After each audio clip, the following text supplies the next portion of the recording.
ও মাম, আজকে কোথায় যাচ্ছ? বাবাকে খাবার দিতে? তোমার খাওয়া দাওয়া হয়ে গেছে? খাবে না? সময় পেলাম কোথায়? আজকে বাপির জন্য কি রান্না করে নিয়ে যাচ্ছ? ভাত, পটল ভাজা, মাছের ঝাল। আজকে চিকেন হয়নি?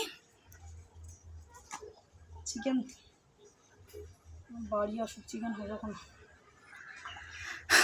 তোমার তো রোদে মুখ এমনি লাল হয়ে গেছে, আবার প্রত্যেক দিন জার্নি।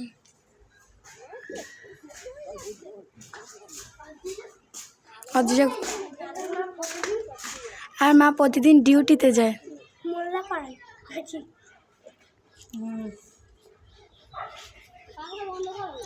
ছোট হয়েছে জানো অন্যটা। চলো, বোনকে দেখবে, ঘুমিয়ে পড়েছে। হুম, এখানেই তো 12টা 31 হয়ে গেল।